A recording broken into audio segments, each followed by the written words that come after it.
Okay, now let's talk about the chromatographic basics. Okay, so what do you mean by chromatography and why we use chromatography? Normally, chromatography is a technique of separating things out, separating especially protein particles or in some cases non-protein particles. How we can use chromatography to separate them, and what are the principles behind this chromatography? Let us discuss this. So let's move on. Yeah. So what is chromatography? Chromatography is the ability to separate molecules using partitioning. So what do we mean by partitioning? Let me take a color for explaining. So let me take this. Yeah. So what do you mean by this partitioning region? Partitioning means, in this case, partitioning characteristics of molecule remain in a stationary phase versus a mobile phase. So what we are having here is a stationary phase, a mobile phase. So basically, chromatography is an interaction of two different phases and the molecule to be separated. So for example, we have a stationary phase. As the name suggests, the stationary phase molecules are stabilized or fixed in a particular region. On the other side, I have the mobile phase, or the molecules in this mobile phase always mobile. That means they can be transferred from one place to another place, they are not stationary. And we have the sample molecule we need to separate. We call it analyte or A. So we have these three different types of molecules. So what chromatography is? Chromatography means simply the separation sorry, it's not separation, simply the interaction between this stationary phase and mobile phase along with this analyte molecule.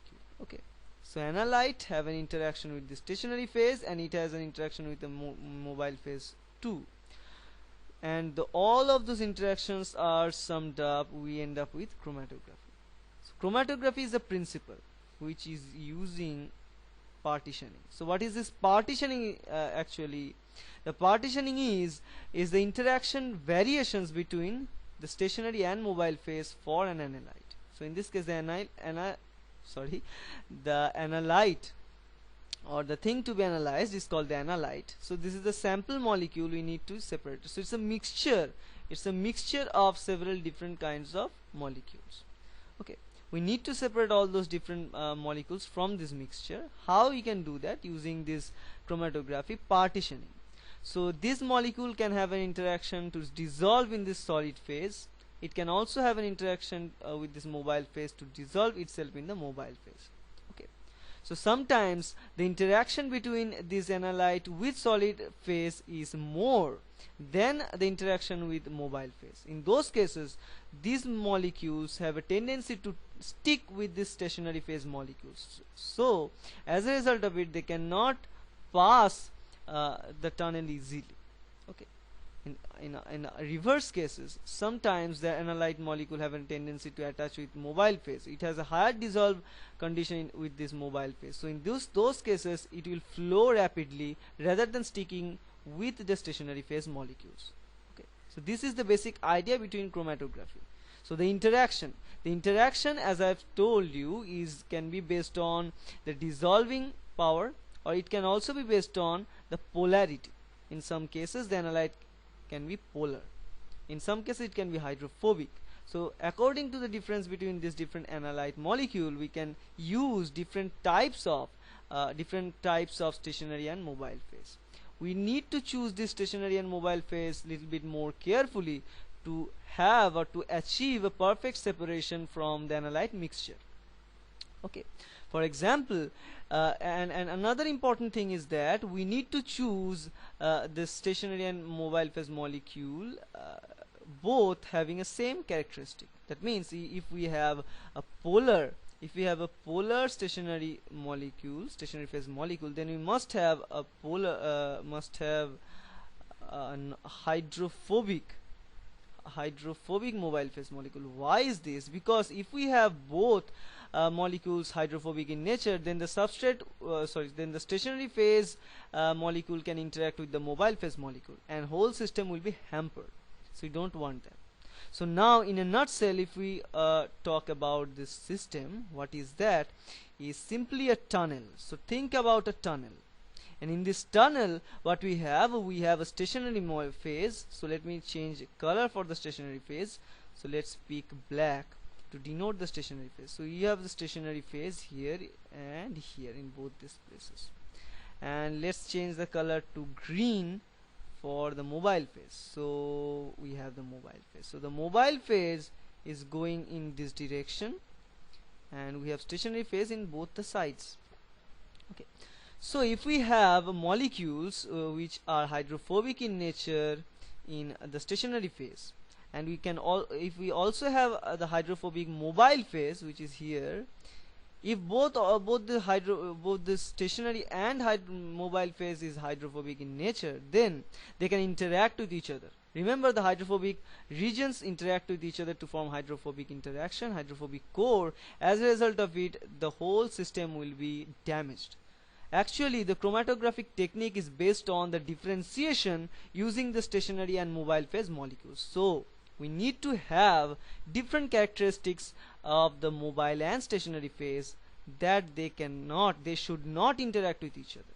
Okay, so for example, we choose this stationary phase hydrophobic, and we choose this mobile phase hydrophilic in nature. As a result of it, they do not interact with each other, and the mobile phase can flow really quickly throughout this stationary phase.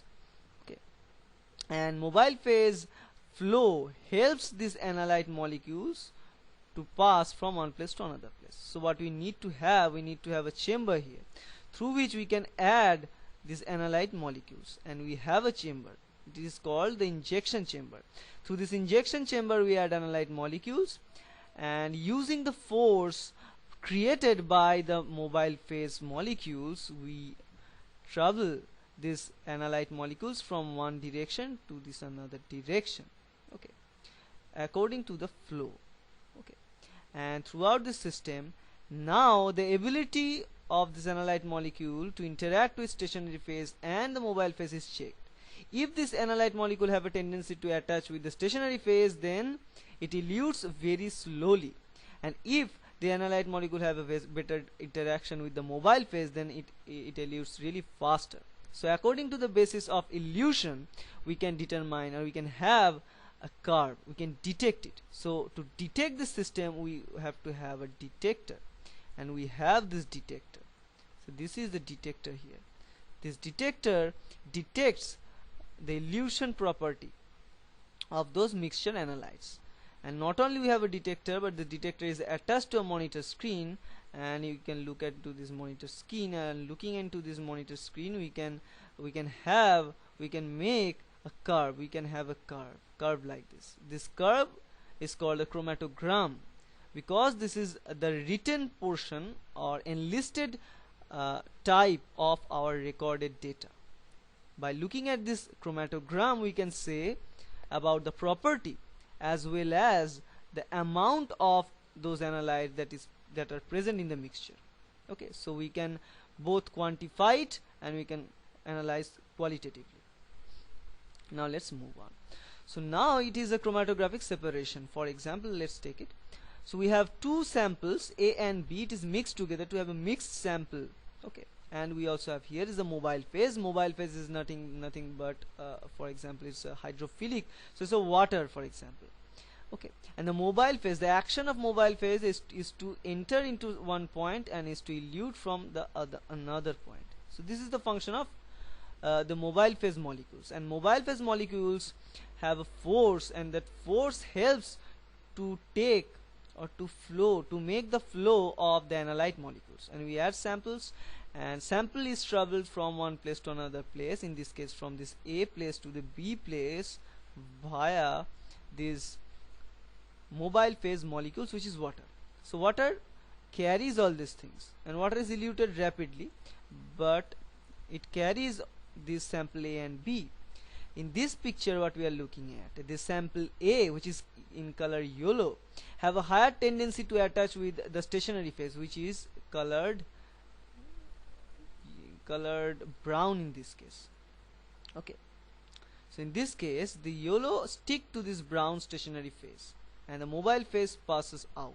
As a result of it, the B elutes first and then elution of A happens. So after having a curve like this, where we have first B and then A, we can tell which type of molecule we are dealing with.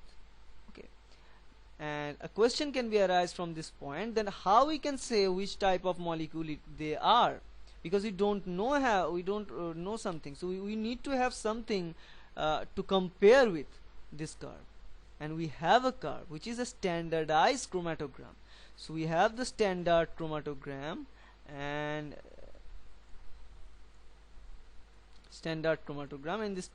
using the standard chromatogram we compare the result with the standard chromatogram, and by doing this we can achieve a relative position, and from those relative position we can say that this molecule is that and that molecule is that.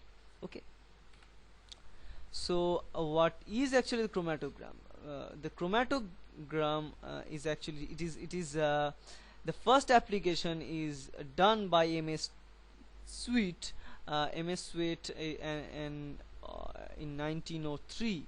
Okay, so why it is called a chromatogram? Because we always need a detector to identify that, and also it is something related to the chroma, which means color, right? So we need a detector to detect it. For example, we can say it, we have eyes and we have nose. We close our eyes, and if we close our eyes we can still tell which food we are eating, but with our opened eye we can tell exactly, or we can confirmly say that the right name of the food. So except for this eye we can say which food I am eating, but we can guess a thing. So running of this chromatography is not the end. We need to observe the data, we need to feed it into the monitor screen, and finally we need to have a diagram. With the diagram, with the comparing of this diagram or chromatogram with the standardized chromatogram, we can tell which sample mixture we are dealing with. Now in this chromatographic separation, what we have talked about mobile phase, we have talked about stationary phase. So what is a mobile phase? Which flows through column, which carries the analyte. For example, in case of gas chromatography, we have a gas as a mobile phase, that's why it's called the gas chromatography. In the liquid chromatography we have liquid as a mobile phase, and that's why it's called the liquid chromatography. Okay, and in stationary phase conditions, stationary phase we need to have some molecules which have a higher rigid structure for the stationary phase. For example, in case a solid molecules and as well as a liquid molecule can act as stationary phase.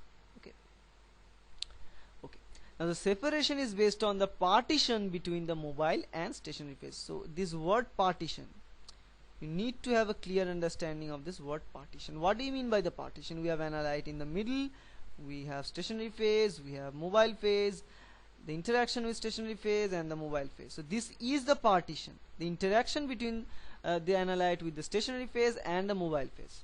So according to that, the difference between the interactions is simply called the partition. That's it. Now let's talk about a chromatogram and what parts a chromatogram are consisted of. Okay, so in this picture what we are looking at here is here the injection time begins. So in this case the chromatogram starts with the point when the analyte is entered into the column. Okay, it is the injection time, or when we add our analytes. And after adding these analytes or injection time, after a few time we have a peak, and here another peak. So we can find this peak. So what does this peak suggest? This peak suggests that the elution of different molecules. Okay, the elution of constituent of a mixture sample which is to be analyzed. Okay, so first peak is observed after some time, we call it the TM. Right, we call it the TM. After few time we have another peak, it is observed, which is we call it the TR. It is also can be called the TM. What do you mean by the TM? TM means the retention. Sorry, TM means it is a time at which an unretained analyte or mobile phase travel through the column. Okay, or the mobile phase, it is the time for a mobile phase to throughout the column. After some time we have a peak. These peaks are called T. The distance between these peaks are called TR. First of all, let's talk about it is a little bit more detailed. So you have a graph here. We have a detector sensitivity in this part, in this y-axis, and we have time in this x-axis. Okay. So for example, the chromatography begins, the injection is done, then after some time we have a peak. Then after some time we have another peak, and so on. So what we are having in this case is the peak observed from the injection time, we call it the retention time, or the time between the injection and the detection of an analyte is called the retention time. So this is retention time, or TR. Okay, and we can also have a retention time TM, or this is the time at which an unretained analyte or a mobile phase travels through the column. Okay, so this simple part here is called the TM, and very first thing arises here, the time is TR, or the retention time. Okay, so mobile phase can travel really faster through the column, but after that time, after some time, we can have a peak. That means after some time a molecular mixture, a molecule from that molecular mixture can be eluted. Okay, so that's it. And we have another relative retention. This is another nomenclature here, which is also called the separation factor. So what is the separation factor? In this case it is denoted with alpha. It means that the TR2 by TR1, that means for the distance between the injection time and the elution, injection time and the detection of the analyte 1, so TR1, and the detection and elution between analyte 2, which is TR2. Okay, so so if we divide that TR2 by TR1, then we will end up with alpha. Okay, so alpha means the separation factor. So how well a mixture can be separated, it is denoted with the separation factor, or alpha. So if we have alpha more than 1, then we have a good quality of separation, or a greater quality of separation. So the more higher the alpha is, the more or the greater the separation can be. Okay. Now let's talk about another factor. It is the capacity factor, or it's called the K. It is denoted with small k. So what is this capacity factor? It's simply the adjusted retention time divided by the TM. So what do you mean by adjusted retention time? Adjusted retention time is simply the division between the retention time and the time for the mobile phase to elute. So the time for the mobile phase to elute is the TM, or the time for the mobile phase to elute, and the retention time is denoted with TR. So the adjusted retention time is simply the difference between this TR and TM. Okay, and the capacity factor denotes this adjusted retention time divided by TM, or we can have another denotation in this case. If we use this K term, or the capacity factor term, in case of the separation factor, then you can write like this: alpha equals to K2 by K1. Okay, so this is a different types of math. If you don't understand, or don't try to understand, that's fine. But the thing is, you need to learn the map, the basic concept. The concept is, the map begins with a dot, with a point. The point is called the injection point, where we add the analyte which is to be observed, or which is to be analyzed. After some time, when the analyte is detected, then we can have a peak. So whenever we have a peak, that means at that point the analyte is detected. At that time the analyte is detected. For example, if we run a chromatogram, in this case, after 30 seconds it detects the first component here, and for example after 102 seconds it detects the second compound. Okay, so in this x-axis order we have the time. Okay, you have the time. Okay, so this denotes actual the time, and we have the detector response throughout the place like that. So detection over time. So this is what we are having here. So the more higher, the peak or the peak height tells us about the amount of the analyte molecule, and also the area suggests us the amount, but the peak suggests us the presence of a certain compound. So if we find only the peak in time, we can say the we can use it in qualitative analysis, but if we want to do the quantitative analysis, we need to look for the peak height, and more exclusively we need to look for the peak area, which is the area between this peak. Okay, okay, so the retention time is simply the measure of identity. It is the same for all compounds. You can look at this. So it is over time. So we have time in this x-axis, and it is in y-axis here, the detection response, and you can find something like that. Now these are the some types of chromatography that we will gonna look at. So these are the basic some types of chromatography,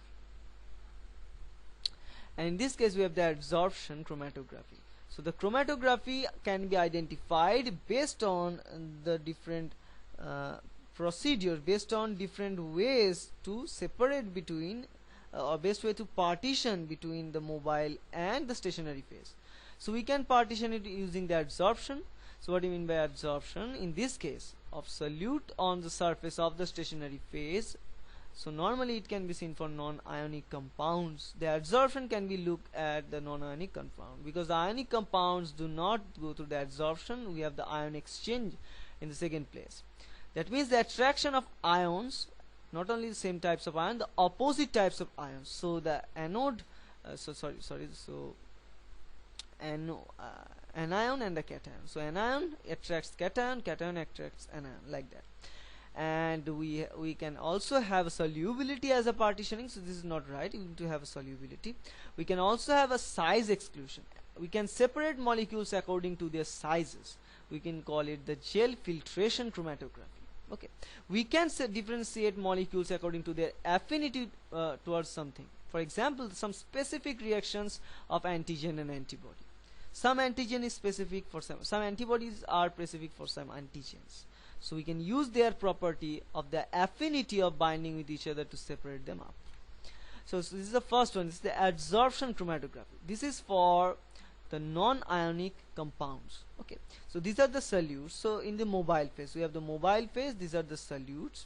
In this mobile phase we have the analytes, and this is the stationary phase. And in this case the adsorption between the analyte and the stationary phase via the surface interaction, that's why we call it the adsorption, which means the surface interactions of non-ionic compounds can be established. As a result of it, it sticks, or this analyte molecule sticks to this stationary phase, and the mobile phase passes through really quickly. By doing this we can separate between a large amount of non-ionic compounds. In the second phase what we are doing the partitioning chromatography. In this case it is based on the solubility. It is based on solubility. So what is this solubility? Here some solute dissolves in this coat which is around the stationary phase, and some dissolve less in this mobile phase. So some molecules which dissolves greater in this stationary phase coating will stay there, so they elute last, and some which do not dissolve in this coating of stationary phase elutes faster. By making this partitioning using solubility, we can separate some molecules. Okay, and we need to talk about another thing by using this partitioning, which is called the partition coefficient, which is denoted with K sub D. So the K sub D equals Cs by Cm. So just forget about them. Just think about the concentration of the stationary phase divided by the concentration in mobile phase. So this is the basic principle of all chromatographic techniques based on the thermodynamic equilibrium. For a reaction, for this kind of chromatographic reaction to be occur spontaneously, we need to have the concentration of stationary phase by the concentration of the mobile phase greater than 1. Then only this thing can be possible. Okay, Now let's talk about the ion exchange chromatography. So what is the ion exchange chromatography? As the name suggests, the ion exchange chromatography is everything to do with the ionic compounds. So what we have, again in this case, we have mobile phase and we have analytes, and in the stationary phase we have this. So the analytes which is dissolved in mobile phase, analytes are negatively charged, for example, so they are anions in this case. And in the stationary phase we have lots of positively charged residues are attached to those stationary phase. Okay.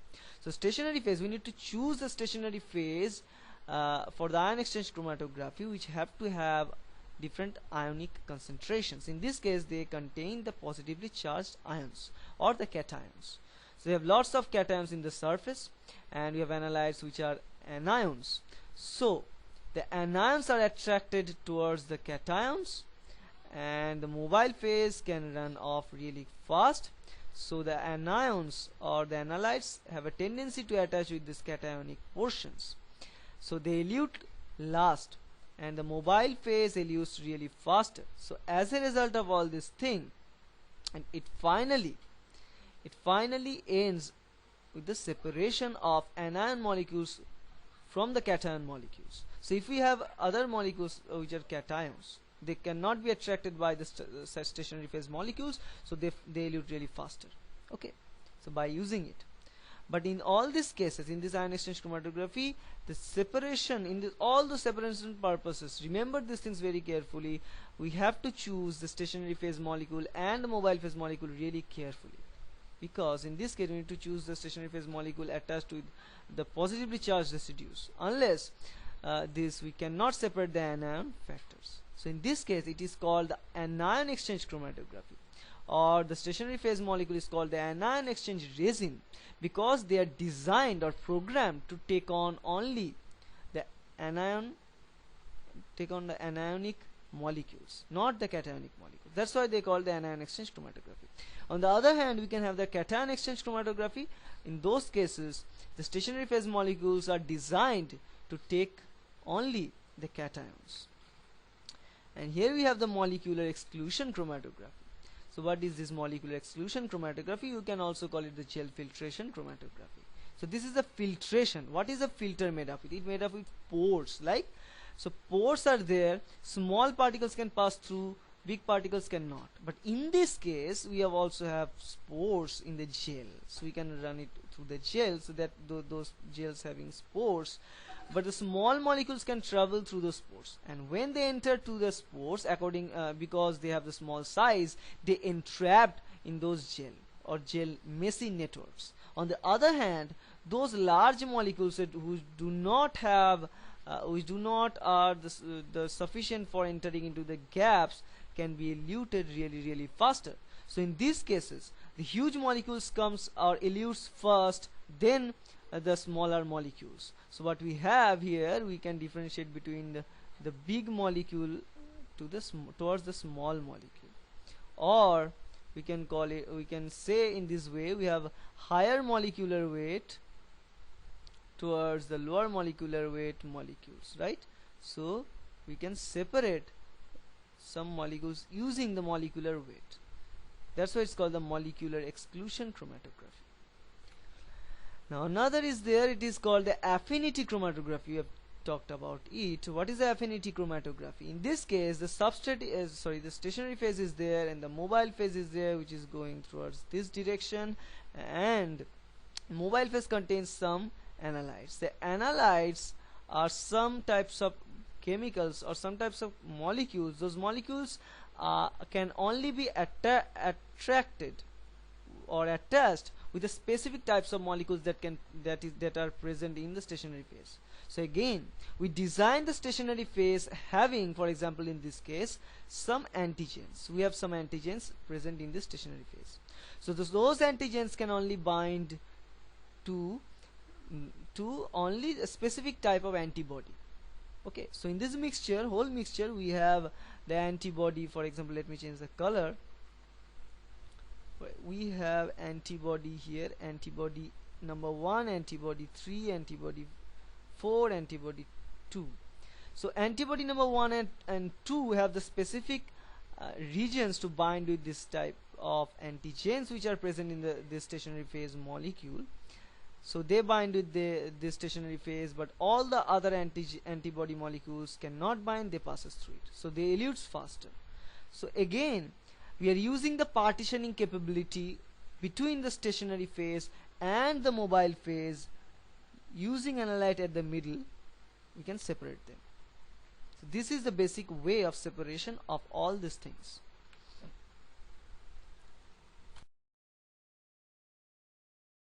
Okay, now here we have a question for you. Take the black, yeah. So here we have the question: find the adjusted retention time and the capacity factor for the benzene and toluene assuming the methane is unretained. So what is the case of this unretained? We know that the time distance between the injection and the component which is unretained is called the Tm, or the time for the mobile phases. So this is the mobile phase Tm. So it is 50 seconds. Yeah, so it is 50 seconds. So from this picture we can say Tm equals to 50 seconds. Okay, and then we have to find the adjusted retention time. Remember what is adjusted retention time? It is the distance between the time distance between the retention time minus Tm. So it is T prime sub r. This is the Tr minus Tm. So we have found the Tm. So what is the Tr for benzene? In this case, this is the Tr for benzene. So this is the Tr1, and again this is the Tr2 for what is that? Is toluene, right? So it is the Tr2 for toluene. So the Tr1, which is for benzene, here it is 250 seconds, and Tr2, which is for toluene, is 350 seconds. Okay, so what is the adjusted retention time? It is simply Tr minus Tm. So Tr in this case, for example, in both cases, in case of benzene the Tr is 250 minus 50, answer is 200 for benzene, and in case of toluene we have 350 minus Tm, which is 50, is 300. Okay, so 300 is for toluene. So these are the adjusted retention time for both benzene and toluene. Now what is the capacity factor? Remember, capacity factor means alpha, and what is this alpha? Alpha equals Tr2 by Tr1. So it's like that. Okay, or we can also obtain this. Sorry, no, we have made a mistake. So not capacity factor is not the alpha. Capacity factor is, sorry, this is a mistake. So it is a separation factor which is alpha. Okay, but the capacity factor is simply K, or the capacity of the separation. Okay, so in this case we have K, which is Tr minus Tm by Tm. So in this case we have Tr for benzene, it will be 250 minus Tm, which is 50, the result is 200, divided by Tm, which is 50. 200 divided by 50 in this case equals to 4. So the capacity factor is 4, and as we have suggested, if the capacity factor or K is greater than 1, then the separation is very good. So in this case we have a 4 capacity factor. That means the reaction is, or the separation, it takes place really good manner. Okay, it is a very effective separation. So in this case what we are looking at, the qualitative and quantitative analysis. So let's talk about a peak. The peak suggests, what a peak suggests? A peak suggests the detection of the analyte sample. Okay, so whenever we have a peak, that means the detection of analyte sample is observed, and the peak height and the peak area, which is denoted in this blue color.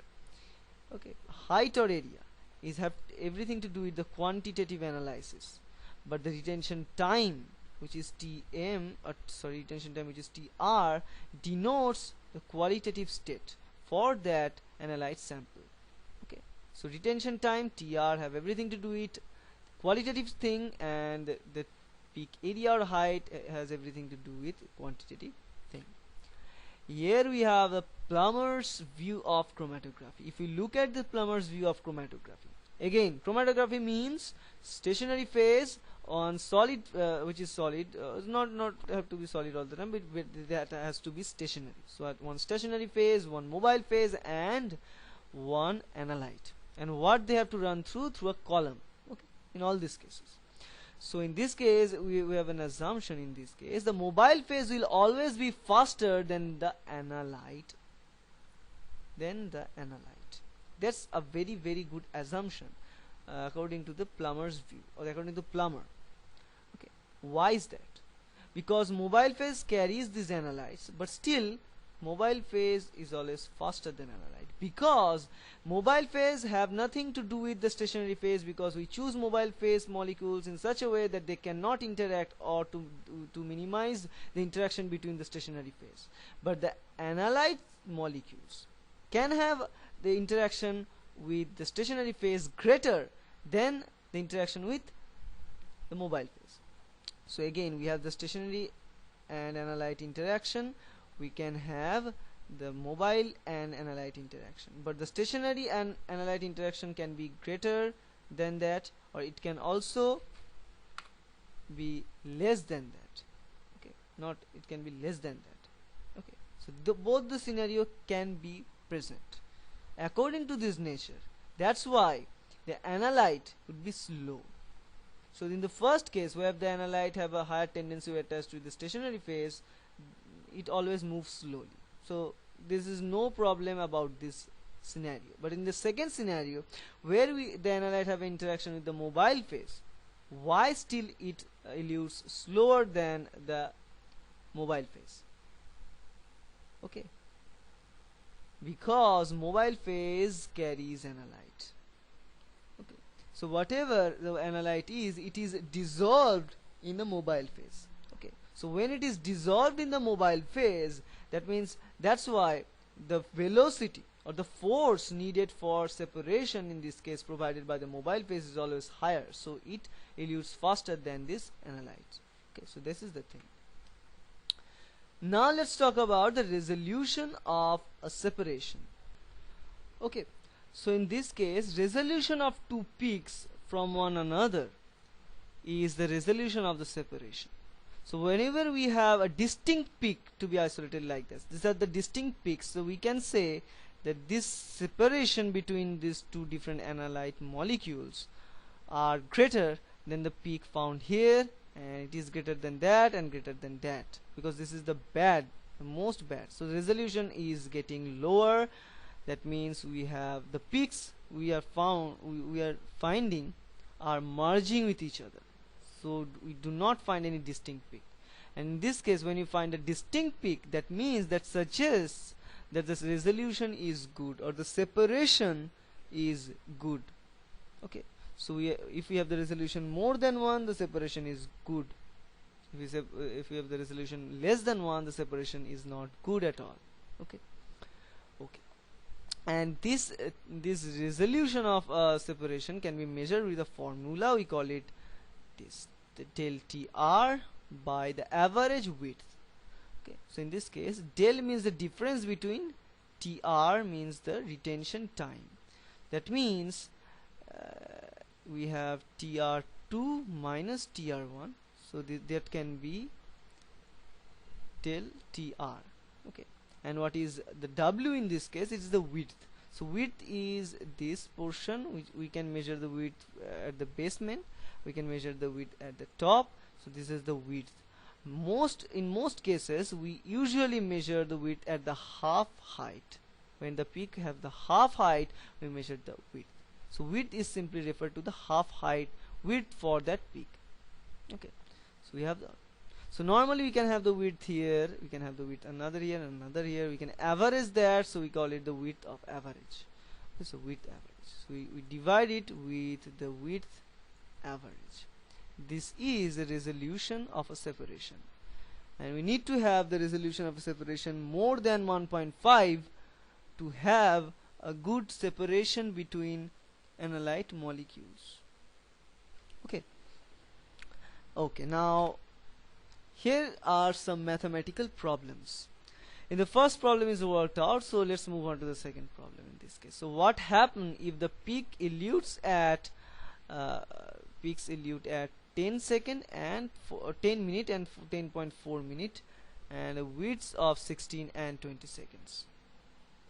Okay, so what we have in this case, we have the peak elutes, so we have a retention time. So we have TR1, we have TR2, and what we have is the width. So let's make a width average. How can we make the width average? Let's add 16 and 20 together, which is 36 divided by 2, that means it's 18. So this is the average width, which is W average. Okay, now in this case, if we minus this TR2 from TR1, that will end up with 0.4, which is minute. So if we need to convert this minute into second, we can do by multiply it with 60, because 1 minute equals 60 seconds.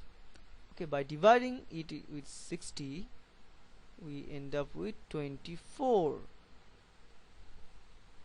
Okay, with 24. Okay, and so what we have here is the difference between TR2 and TR1, which is del TR, and we have the average width, which is WAV. So the formula for the resolution is del TR, sorry, so let me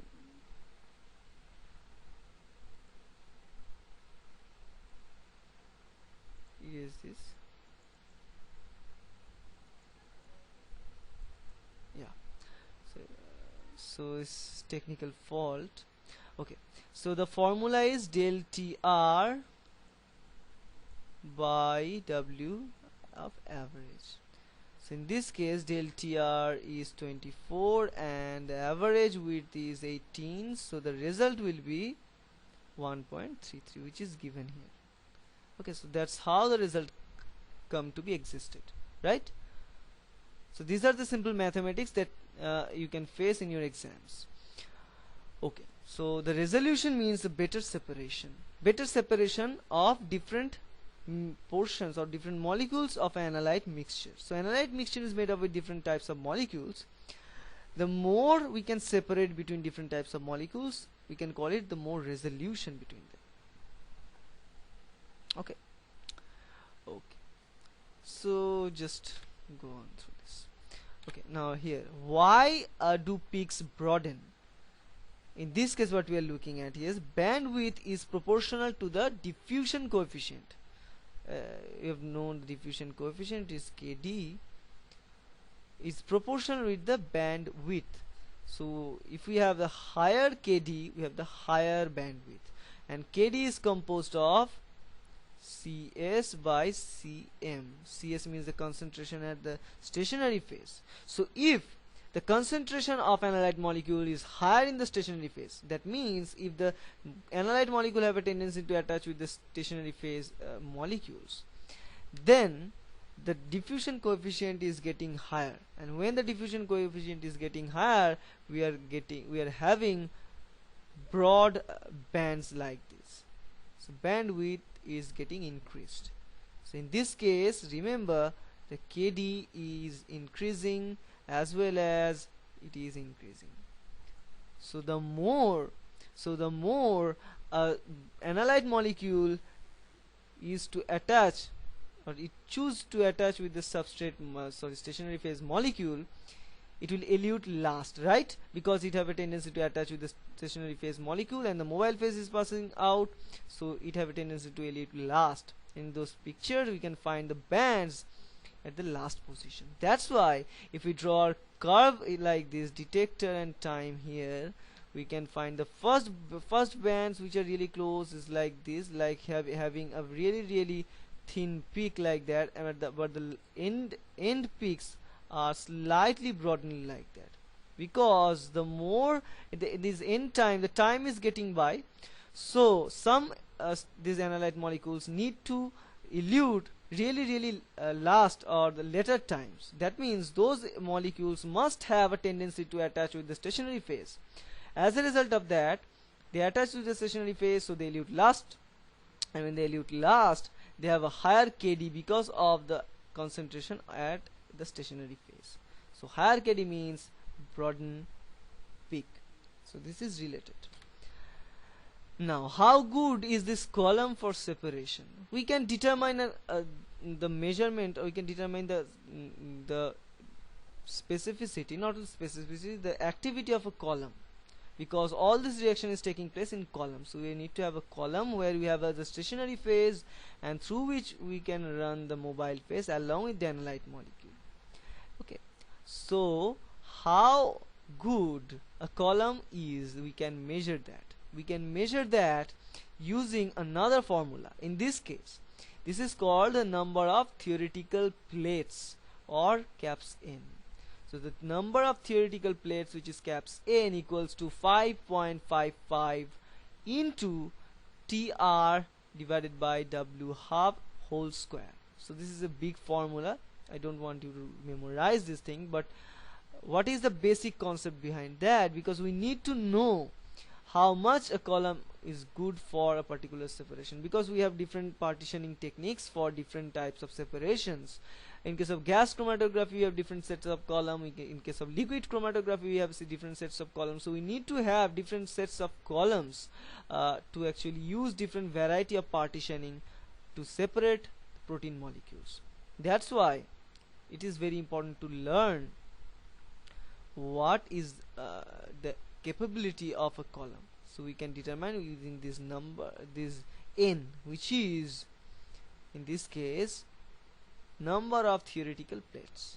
Okay. Okay, and we can also compare between the different column efficiencies using this number n, which is number of plates or theoretical plates, it is more called, and also we can determine h. What was h? H is the related parameter in plate height. Okay, so if we compare between two different columns, we can have the related parameter, which is 8, and it means the h equals length of a column divided by the number of theoretical plates, or n. So this is the formula of h equals L by n. Okay, for example, there is a question here. On a gas chromatographic column, which is L having the 30-meter length, compounds elute in 5 minutes with W half of 5 seconds. W half means the white at the height. Okay, and it elutes in 5 minutes. So what is the number of theoretical plates and what is the plate height? The number of theoretical plates means the n. N equals, as we know, it's 5.55 into TR, which is the retention time. In this case, the retention time is 5 minutes. 5 minutes means into 60, 300 seconds. And we have the W half, it is given 5 seconds. So we had 5 here divided by 5 whole square 2. So we end up with this. So this is the number of theoretical plates for this column.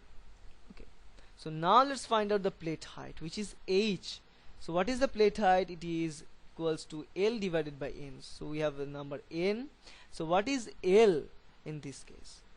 L is the length of the column, as we have 30 meters. So let it be converted into millimeter. So 30 meter convert into millimeter, we into this with 1000. After doing this, we have this, and divided by the number, end up with 1.5 mm or millimeter. So this is the plate height. Okay, On the other hand, we have on a liquid chromatographic column which is having the L of 25 centimeter. That means L means the height of the of the column, which is 25 centimeter. That means let us convert it into millimeter. So we have to convert it into millimeter. So 250 millimeter. The compound elute in 5 minutes, which is the retention time of 5 minutes, means the 300 seconds into 60. Okay, with the W half of 5s. So what is the number of theoretical pairs? It is really relatively easy. So 300 so this is the same formula is occurring here, and the same formula is there. So you can find these results. So what are the necessity of using these huge mathematical formulas? But nothing but to compare with other different kinds of separation machines. We have different separation tools, we have different separation chambers, different separation columns. Now if we need to make a comparison between different columns, we can use these formulas to derive different results. And having or deriving different results, we can say that this column is better than that column. And by doing this, we can establish a whole dynamic, a whole system or whole data. We can arrange a whole data. Okay. So it is the Van Deemter equation. We'll talk about this in later times.